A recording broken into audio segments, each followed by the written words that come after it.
Bonjour, je m'appelle Christophe Dietrich et je suis le maire de Laigneville dans l'Oise. Aujourd'hui, je prends la parole parce que j'ai envie de pousser un coup de gueule.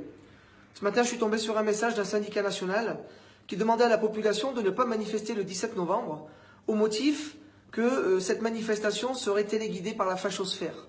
Donc moi, je remarque deux choses. La première, c'est que cet argument est exactement le même que celui du gouvernement et ça la fout un peu mal pour un syndicat. Et la deuxième, c'est quand même que je trouve assez extraordinaire qu'un syndicat soit à ce point apeuré d'un mouvement populaire alors qu'ils sont justement censés représenter les droits des travailleurs. Et justement, puisqu'on parle des droits des travailleurs, moi je voudrais quand même vous faire part de mon sentiment. Non seulement en tant qu'élu, mais aussi en tant qu'administré. Moi, de tous les diplômes que j'ai eus, celui dont je suis le plus fier, c'est mon BEP de cuisine. Parce que je sais ce que c'est que de se lever à 5 heures, je sais ce que c'est que de récurer des gamelles, et je sais aussi ce que c'est que d'avoir un patron en cariatre. J'ai travaillé dans la restauration rapide aussi. On était payé chaque mois avec 10 jours de retard, et pendant 2 jours, notre patron nous faisait la gueule à chaque fois qu'il fallait qu'il nous paye. J'ai travaillé dans la grande distribution aussi, où lorsqu'on vous donne votre paye, on vous dit « Estimez-vous heureux, monsieur, qu'on vous paye et qu'on vous embauche ». C'est ça la réalité aujourd'hui. Et cette réalité-là, monsieur Macron, vous ne pouvez pas la connaître. Vous êtes né avec votre cuillère en argent dans la bouche, avec des parents médecins. Vous avez fait Sciences Po, vous avez fait l'ENA, et au final, vous ne savez même pas ce que c'est que de travailler vraiment. Vous ne savez pas ce que c'est que d'embaucher à l'usine. Vous ne savez pas ce que c'est que de faire des heures de dingue pour gagner un SMIC. D'ailleurs, vous n'arriveriez pas, vous, à vivre avec un SMIC. Vous ne savez même pas ce que c'est que de vivre avec un SMIC. Moi, le SMIC, je sais ce que c'est, je l'ai gagné pendant des années. Et donc aujourd'hui, je me sens suffisamment légitime pour pouvoir vous adresser ce message. Moi, j'ai vu ma mère pleurer tous les mois, pendant toute mon adolescence, parce qu'on commençait le mois, on était déjà à découvert.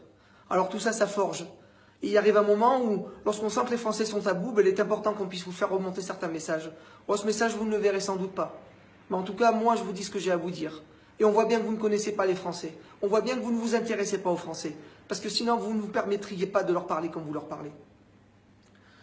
Moi, je vais vous dire aujourd'hui, en tant que maire, j'ai le sentiment que le pouvoir n'appartient plus aux élus, le pouvoir appartient à l'administration et à vos copains de l'ENA.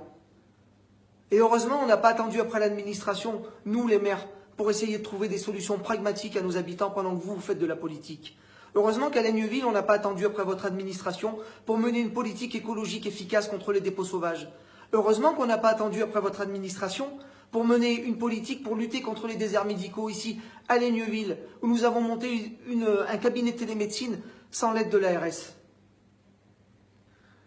Heureusement que je suis un maire passionné. Je suis passionné par ma ville, passionné par mes habitants, passionné par le fait de trouver des solutions concrètes aux problèmes de mes habitants. Et tous les maires, tous autant qu'on est, heureusement qu'on est passionné parce que sans cela, ce pays ne tournerait pas. Ne vous en déplaise, monsieur Macron, c'est grâce aux élus locaux et la majorité silencieuse qui travaillent que ce pays tourne aujourd'hui. Descendant les illettrés, comme on a pu l'entendre, ils ont une chose que vous n'aurez jamais, monsieur Macron. Ils ont l'expérience de la vie et ça n'a pas de prix.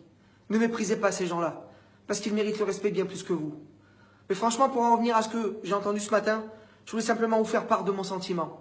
De voir un syndicat utiliser les mêmes arguments, les mêmes méthodes et les mêmes grosses ficelles que le gouvernement pour discréditer un mouvement spontané et populaire, je trouve ça tout simplement minable. Vous êtes droit dans vos bottes, monsieur Macron, et votre gouvernement, et vous faites les fiers à bras. Mais moi, je vous le dis, il serait peut-être temps de mettre votre fierté dans votre poche et d'écouter ce que les Français ont à vous dire.